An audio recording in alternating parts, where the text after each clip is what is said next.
Hey guys, hey, that's a shot.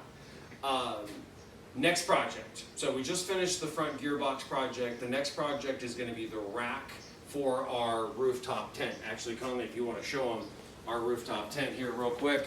We've got our 23-0 72-inch walkabout tent. We have our annex and we have our shower. But first, those are projects down the road. First we got to do is we got to get a rack on top of the trailer so that we can mount all of that to it. What I wanted to do is, if you saw on the trailer, it has a rack on it already, but it's low. It's about 60 inches. I wanted a rack that was at least 74 to 76 inches. So what I've got, and I'll tell you, this was very difficult to find a rack system that would mount. Nothing's designed for mounting on top of overland trailers. So what I ultimately had to do was find a racking system that had flat bases to the legs. The issue is that most trailer or most truck bed rack systems are designed to go over the outside of the bed or over the inside of the bed, which would not give us a flat mounting system. So what I did is I found the Freedom bed rack. It's awesome, super strong. There's a link for it down below in the notes section, but way more rated for way more weight than we even need for this particular project. Really happy with it. The only thing I wish it did have was a 3-bar system, but it only has a 2 crossbar system. So we have 62-inch crossbars. We've got the 2 sets of legs here. We've got what I do like about it is that it has crossbars. So between each of the legs will be this crossbar system, and both the top crossbar and the side crossbars all have channel systems in which you can inlay T-bolts and mount on equipment to it. So we're going to be mounting this. We're going to mount the 2 crossbars 50 inches apart per 23-0. That's the farthest that you would want to mount a 2 crossbar system. They don't like it when you have any more than 10 to 11 inches hanging off the 2 ends, the long ends of the rooftop tent. So the equipment, again, with this rack system is really good. All the bolts are M8. So they are a metric system. What I've done is I am replacing a good chunks of the mounting equipment with grade 8 5/16 18 thread bolts. So that was about the only thing that I really did aftermarket. The other thing I'm doing aftermarket is for one of the side mounts, I am putting a rack plate on that. And I did buy some of these PowerTech 5/16 18 thread T-bolts so that you can slide them in and bolt right on into the bolt while in the track system. And when we do the rooftop tent, you'll see part of my design there that I'm doing as some reinforcement to the base on the rooftop tent. So what we're going to do as far as Gibson'izing this particular project is these are the plates that are designed to go with the feet. And if you look at the bottom here, this is where they're designed to either go on the outside of a truck bed or on the inside of a truck bed. And then our feet mount on into it and everything clamps on. In our case, I'm putting that directly on to the top of the trailer. They do come with these great rubber gaskets. I'm going to be putting one of those between them and the roof of the trailer. And then this is going to go on the underside, on the inside of the trailer. And I'm going to bolt through here into the other side on the feet of each of the rack mounts. And what that's going to do is give me a lot of stability on the underside of the trailer to create some additional strength there. And that's where I'm actually have done the aftermarket replacement with the grade 8 bolts to use on the actual feet of the rack. The last thing that I'm doing as kind of an aftermarket Gibsonized to it is I am running some 12-volt electricity into the tent for a light that I'm going to have in there.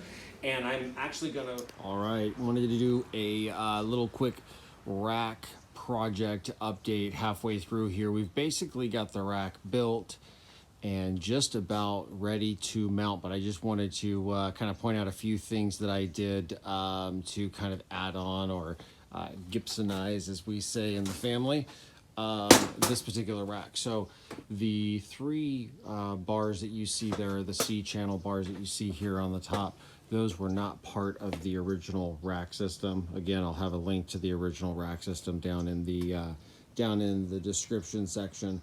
But what I did is I added these as additional supports for the rooftop tent. They're the same 1-inch thickness as the track on the 1-inch or on the rooftop tent. I am just slightly more narrow with my two crossbars than the manufacturer prefers, and so I am adding these additional supports to create some additional support at the end. As you can see, I am mounting this with a passenger side bias.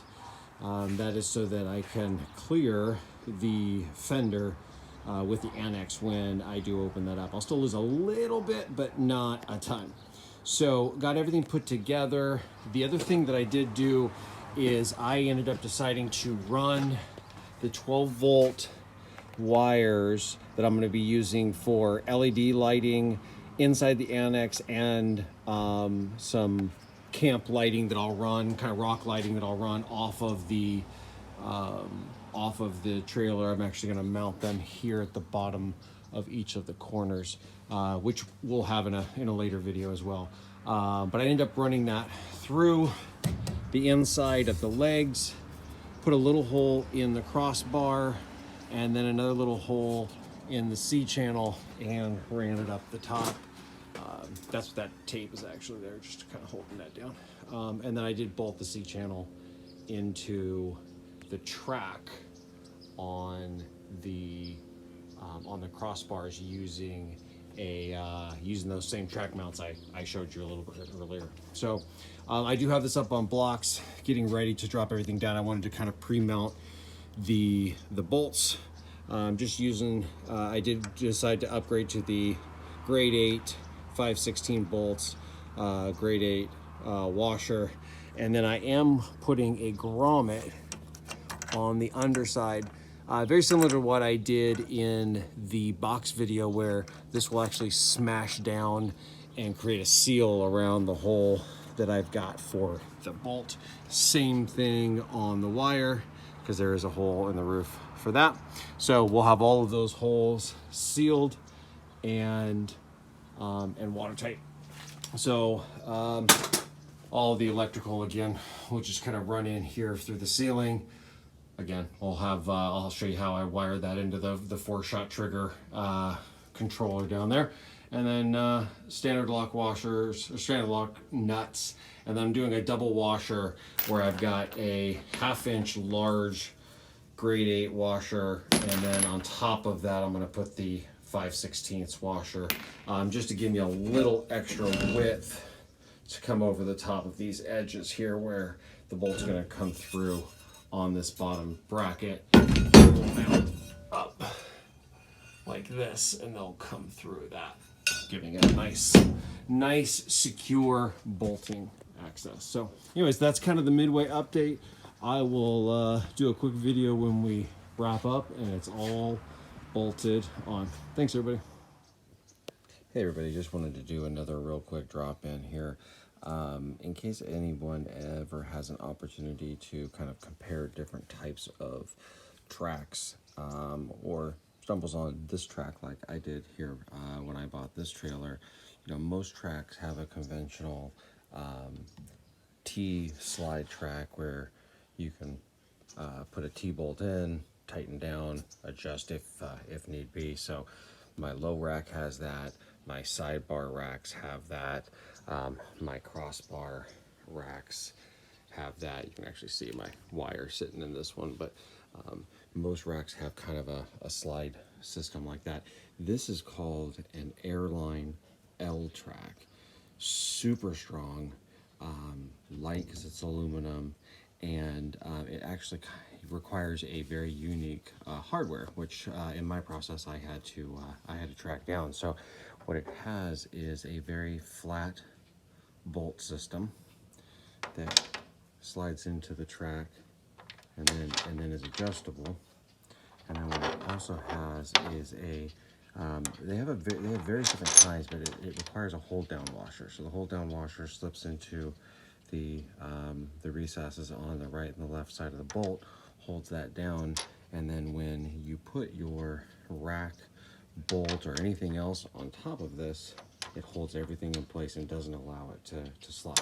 Super strong, really cool rack system. I love it. So it's the airline track system or an L track system. So that's what I'm using to hold down my low racks on the top of the trailer. So hey everybody, all right, rack project is done. I thought I would show you my rack. Got it all bolted on. We've got the lower rack put back on the trailer as well. We've got our RotoPack mounting board here. However, you'll see in a later video, I'm actually going to mount my RotoPacks a little differently. There wasn't enough room to get them underneath the rooftop tent here, but a great board for mounting on slide bars just like this anyway. So we'll have a link to where you can find this, where you can find the aluminum C-channel that I've used, a link to the entire racking system here. But again, it turned out really well. Everything bolted on super strong. And if you want to show them this here, baby, right underneath here, you can see everything went on using those brackets that were designed to be bolted onto the side of a truck. They made a great bottom brace. Wires came through, and we'll show that later in another video when we wire all that together. But I think it came out really well. So rack systems on the Dingo. If you heard me referencing it as the Mule in an earlier video, my wife Erin says I am not allowed to call it the Mule. Story behind that, but we're going to be calling the trailer our Dingo. So thanks everybody.